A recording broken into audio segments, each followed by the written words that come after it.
Very good morning to all of you. मैं उदित चिबर आप सबका अपने यूट्यूब चैनल पर बहुत बहुत स्वागत करता हूँ। तो जैसा कि हमने एशियन हिस्ट्री पार्ट 8 में अपना गुप्ता एम्पायर ख़त्म किया था और हमने जाना था कि गुप्ता एम्पायर के बाद जो हमारी नेक्स्ट डायनेस्टी आई थी वो थी वर्धना एम्पायर, जो कि हर्षद एम्पायर के नाम से भी जानी जाती है। तो जो हर्षद एम्पायर हमारे आए थे गुप्ता एम्पायर के बाद। तो ये सबसे पहले आपको क्रोनोलॉजी पता होनी चाहिए कि गुप्ता पहले आए थे, हर्षद पहले आए थे। और जो ये गुप्ता एम्पायर था, ये गुप्ता थे समुद्रगुप्त, चंद्रगुप्त, स्कंदगुप्त, ना कि चंद्रगुप्त मौर्य। तो ये मेन इसमें डिफरेंस है। तो अभी हम बात करेंगे गुप्ता एम्पायर का, हर्षद एम्पायर की। अब इसमें सबसे मेजर एक जो हमने लास्ट पार्ट में किया था डिस्कस, कि जो हमारे गुप्ता एम्पायर थे, गुप्ता एम्पायर जो थे वो गोल्डन एज ऑफ हिंदुइज्म कहा करते हैं इसको। अंडरस्टूड? जो आइडल वर्शिपिंग शुरू हुई है, मूर्तियां बननी शुरू हुई हैं कि कौन सा गॉड किस तरह दिखता है, वो सब हमारा गुप्ता एम्पायर में स्टार्ट हुआ था। अंडरस्टूड? बिफोर गुप्ता एम्पायर का कोई आइडल नहीं था, विष्णु जी का, शिव जी का, कुछ भी नहीं था। आफ्टर गुप्ता एम्पायर हमारी आइडल वर्शिपिंग शुरू हुई है। तो ये सबको क्लियर है? ओके। तो जैसे ही गुप्ता एम्पायर खत्म हुआ उसके बाद जो एम्पायर आया वो आया हर्षा एम्पायर। हर्षा एम्पायर नहीं आया, ये बेसिकली वर्धना एम्पायर था, पर ये ज्यादातर नाम हर्षा एम्पायर से फेमस हुआ है just because of this king हर्षवर्धनास। अदरवाइज इसका नाम है वर्धना डायनेस्टी। तो वर्धना डायनेस्टी जो हमारी आई है, ये वर्धना डायनेस्टी आई थी थानेसर, जो आज के डेट में हरियाणा कुरुक्षेत्र में है। आप सबको पता होगा। इसको पुष्यभूति डायनेस्टी, वर्धना डायनेस्टी कहते हैं। इसके जो फाउंडर थे वो थे प्रभाकर वर्धनास। 580 से 605 580 एडी में इसको फाउंड किया था प्रभाकर वर्धनास ने। इनके बारे में इतना कुछ खास नहीं है बताने को, जस्ट ये फाउंडर थे। आप अगर कोई आपसे पूछ सकते कि राजा वर्धनास, प्रभाकर वर्धनास और हर्षा वर्धनास में फाउंडर कौन था, तो प्रभाकर वर्धनास इसके फाउंडर थे 580 एडी में। क्योंकि यहाँ पे गुप्ता एम्पायर आपका ऑलमोस्ट 560 टू 580 के इन बिटवीन एंड हुआ है। तो इसके बाद जो आपकी डायनेस्टी थी वो थी वर्धना डायनेस्टी। फाउंडर इसके प्रभाकर वर्धनास थे। उसके बाद जिन्होंने ओवरटेक किया वो राजा वर्धनास, जिन्होंने 1 या 1.5 साल मुश्किल से रन किया था। उसके बाद जो रूलर आए वो थे हर्षवर्धनास। अब हर्षवर्धनास के नाम से ही ये डायनेस्टी सबसे फेमस है। अब इस पे थ्योरेटिकली पार्ट ज्यादा है, ये इतना आपको ध्यान देने वाला नहीं है, जस्ट सुनने की बात है। हर्षवर्धनास जो थे वो थर्ड रूलर थे पुष्यभूति डायनेस्टी के, मतलब वर्धना डायनेस्टी के थर्ड रूलर। अब हर्षवर्धनास को शिलादित्य भी कहते हैं। इनकी कैपिटल जो थी वो थी कन्नौज। फाउंड इन्होंने थानेसर में किया था, पर कैपिटल इनकी कन्नौज थी। ये किंग सबसे पावरफुल किंग थे इसमें। इन्होंने एक तो जो इन्वेडर थे उनको कंट्रोल किया। जो यहाँ पे आपका पता होगा आपको, हुनर्स इन्वेजन शुरू हुआ था, इन्होंने इसको बिल्कुल ही बंद कर दिया था। तो नॉर्थ इंडिया से इन्वेजन बंद किया। हुएनसांग चाइना का एक पिलग्रिमेज था जो इनकी कोर्ट में आया था। उसने काफ़ी इनके बारे में इकोनॉमिक और पॉलिटिकल एडमिनिस्ट्रेशन के बारे में लिखा था हुएनसांग ने, कि कैसे इनके टाइम में कितना अच्छा पॉलिटिकल और एडमिनिस्ट्रेशन कंट्रोल था। 3 ड्रामा इन्होंने लिखे हैं, प्रियदर्शिका, रत्नावली और नागनदा, और एक बाणभट्टा। ये आपसे कोई पूछ सकता है, बाणभट्टा ये हर्षवर्धनास के रेन की यू कैन से पोएम कह सकते हो या इसकी राइटिंग कह सकते हो है। ये क्वेश्चन यूपीएससी में पहले आया हुआ बाणभट्टा का। तो ये हर्षवर्धनास के रेन की बात है ये बाणभट्टा। तो इनके टाइम में जो रेवेन्यू होता था, रेवेन्यू जिसको हम टैक्स कहते हैं या कोई भी सोर्स ऑफ इनकम, जैसे सैलरी यू कैन से, तो रेवेन्यू जो होता था वो 4 पार्ट्स में डिवाइड होता था। एक होता था किंग का, एक स्कॉलर्स का, एक होता था ऑफिसर्स का, और एक होता था रिलीजियस पर्पस के लिए। ओके। ये प्रयागराज में 5 साल में एक बार, जैसे आज की डेट में आप कह सकते हैं कुंभ मेला 12 साल में एक बार लगता है, तो ये प्रयागराज में एक फेस्टिवल लगता था, 5 साल में एक बार होता था। तो ये वहां पे सेलिब्रेट किया करते थे प्रयाग में, जो कि इलाहाबाद बना, उसके बाद दोबारा प्रयाग नाम बना। तो एक्चुअल नाम इसका प्रयाग ही था, बाद में इलाहाबाद और दिन दोबारा प्रयाग कर दिया। तो वहां पे 5 साल में एक बार फेस्टिवल होता था, ये अटेंड करते थे। अब इनके बारे में जो सब, ये तो हो गया बेसिकली रूलिंग का। अब इन्होंने किया क्या, अब ये जैसे कि हरियाणा में थे, थानेसर में इन्होंने फाउंड किया, कन्नौज इनकी कैपिटल थी।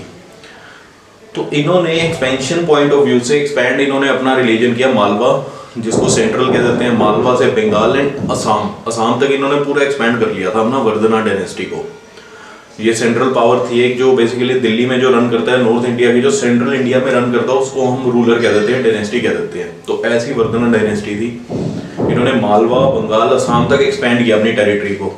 पर जब ये साउथ में जाना शुरू हुए साउथ में जैसे ही जाना शुरू हुए तो वहां पुलकेशिन II करके रूलर था एक चालुक्य किंग, उसने इनको आगे नहीं बढ़ने दिया।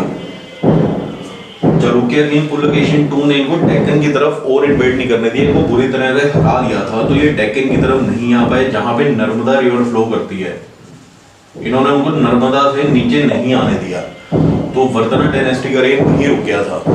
तो ये सबसे मेजर है इनके बारे में कि चालुक्य किंग पुलकेशिन II ने इनको डेक्कन में इन्वेड करने से रोका था हर्षवर्धनास को, अदरवाइज इन्होंने साउथ में भी एक्सपेंड कर लेना था अपना। तो ये सबसे मेजर चीज है इनके बारे में, अंडरस्टूड। तो यहां से अब ये पता लगता है कि इनका तो रेन यही खत्म हुआ वर्धना डायनेस्टी का। तो इसके बाद शुरू क्या हुआ, इसके बाद चालुक्य शुरू हुआ। तो चालुक्यस क्या थे, चालुक्यस जो थे आपके बादामी साउथ की बात है, साउथ इंडिया की 6 से 8 सेंचुरी में फाउंड हुए, मतलब रूल किया। उसका 8 to 10 में कोई और रूलर है, उसके 10 to 12 में दोबारा इन्होंने रूल किया। ओके, पुलकेशिन I इनका रूलर था फर्स्ट, जिसने फाउंड की थी चालुक्य डायनेस्टी। उसके बाद कीर्तिवर्मन इनके सेकंड रूलर हुए, जिन्होंने जो मतलब इनके सन और सक्सेसर थे। उसके बाद पुलकेशिन II इनके थर्ड रूलर हुए चालुक्य डायनेस्टी के। पुलकेशिन II ने ही इनको रोका था। तो कहने का मतलब कि जब ये आपकी 605 से 606 चल रही थी, तो ये भी आपकी 606 से 642 एडी में चल रही थी कहीं ना कहीं। पर इनका आपस में लड़ाई कहीं नहीं हुई, इनकी लड़ाई तब हुई जब इन्होंने इनकी तरफ इन्वेड करना शुरू किया, अंडरस्टूड। तो Pulakeshin I, Kirtivarman, then Pulakeshin II। Pulakeshin II सबसे पावरफुल रूलर थे, इन्हीं के बारे में आपसे पूछा जाएगा, मिलेगा आपको पढ़ने के लिए। ये दो जस्ट एक रूलर नाम के थे कि गद्दी चेंज हुई। अब इसके बाद और हम बात करें तो पुलकेशिन II को जिसने हराया था वो थे नरसिम्हावर्मन I, पल्लव के किंग। मैं दोबारा रिपीट करूंगा कि यहाँ से थोड़ा थ्योरेटिकल पार्ट है, थोड़ा फोकस आप इसकी जगह सुनने में करना कि हर्षवर्धन को चालुक्य किंग पुलकेशिन II ने हराया, पुलकेशिन II को नरसिम्हावर्मन I, पल्लव किंग ने हराया, अंडरस्टूड। पुलकेशिन II को हराया नरसिम्हावर्मन I, पल्लव किंग ने। ओके, तो यही हम बात करेंगे पुलकेशिन। अगर इसके ऊपर हम बात करें तो हर्षवर्धन आ गए, हर्षा को हराया पुलकेशिन II ने, चालुक्य किंग ने। ओके, चालुक्य को हराया पल्लव किंग नरसिम्हावर्मन I ने, अंडरस्टूड, नरसिम्हावर्मन I ने। अब नरसिम्हावर्मन I को जब हराया तो नरसिम्हावर्मन I ने जब हराया तो पुलकेशिन II का जो सन था विक्रमादित्य, वो आया रूलिंग में, उसने आते ही इसको हरा दिया, नरसिम्हावर्मन I को, अपने फादर का बदला लिया। उसके साथ उस टाइम चेरा, चोला, पल्लवा जितने किंग थे सबको हरा दिया उसने। तो बहुत पावरफुल किंग था और दोबारा से चालुक्य डायनेस्टी आ गई, पल्लव ओवरटेक हटा दिया, दोबारा चालुक्य हुआ। चालुक्य विक्रमादित्य की डेथ हुई 681 एडी में। 681 एडी में विनयदित्य आए उनके बेटे। विनयदित्य बहुत पावरफुल थे, उन्होंने पूरी एक्सपेंशन की। जब इनको हराने का जो इनके कंटेम्परेरी पल्लव किंग थे उसके साथ इन्होंने लड़ाई की और उनको भी अच्छा डिफीट किया। तो विनयदित्य ने अपनी जीत वहां पे बनाई रखी। उसके जो है विजयदित्य जो थे वो पीस लविंग थे, उन्होंने कोई लड़ाई फालतू एक्सपेंशन नहीं की, पीसफुली रहे वो पीस। उसके बाद जो आए रूलर वो थे विक्रमादित्य II। ये बहुत पावरफुल रूलर थे विक्रमादित्य II। इन्होंने कांची कैप्चर कर ली। पहले तो पल्लवा से लड़ाई हो रही थी, जीत रहे थे, हार रहे थे, लड़ाई कर रहे थे, चालुक्य मेंटेन कर रहे थे। इन्होंने आते ही पल्लवास को हराया और कांची कैप्चर कर ली जो उनकी कैपिटल थी। जितने अरब इन्वेडर उस टाइम इंडिया आ रहे थे नॉर्थ खैबर पास से, इन्होंने उनको भी कंट्रोल किया, उनको भी मारा, अच्छी तरह से बंद कर दिया वहां से आना विक्रमादित्य II ने। उसके बाद जो इनके बेटे हैं नेक्स्ट कीर्तिवर्मन II, ये वीक रूलर थे, ये इतने पावरफुल रूलर नहीं थे, इतनी हिम्मत इनमें नहीं थी लड़ने की, रणनीति बनाने की। तो ये बहुत ही वीक रूलर थे, जिसकी वजह से इनके फ्यूडेटरी किंग थे दांटी दुर्ग, उन्होंने इनको मार दिया। मतलब चालुक्य किंग के जो फ्यूडेटरी थे दंती दुर्ग, इन्होंने इनको मार के राष्ट्रकूटता एस्टैब्लिश कर लिया है, अंडरस्टूड। चालुक्य हर्षवर्धन को चालुक्य ने हराया, चालुक्य को पल्लवास ने हराया, चालुक्य ने पल्लवास को हरा के दोबारा गद्दी हासिल की, अपनी लड़ाई जीत ली। उसके बाद चेरा, चोलास, पल्लवास जितने उस टाइम में थे कंटेम्परेरी सबको हरा के चालुक्य ने मेंटेन किया अपना रूलर ऊपर। उसके चालुक्य में विक्रमादित्य II आए जो सबसे पावरफुल थे। जिन्होंने कांची कैप्चर की, अरब इन्वेडर्स को रोका। उसके बाद जो उनके बेटे आए थे कीर्तिवर्मन, तो वो काफ़ी वीक रूलर थे, जिनके चीफ यूडिटरी किंग जो थे दंतेदुर्ग, उन्होंने उनको मार के राष्ट्रकूटास को यहाँ पे एस्टेब्लिश किया। ओके, तो ये हमारा यहाँ पे एंशिएंट हिस्ट्री में यहाँ पे खत्म करूँगा।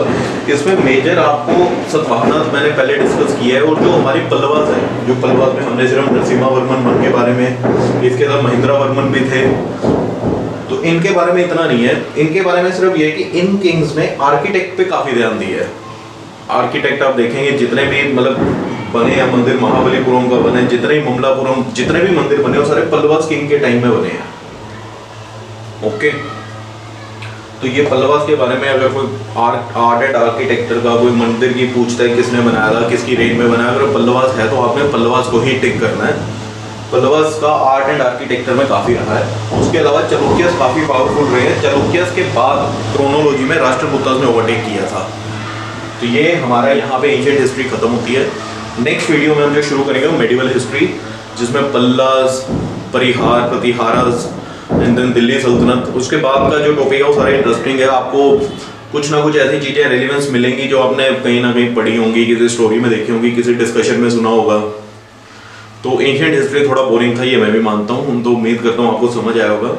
और चैनल के साथ बने रहने के लिए प्लीज़ चैनल को लाइक, फॉलो एंड सब्सक्राइब जरूर करें। धन्यवाद।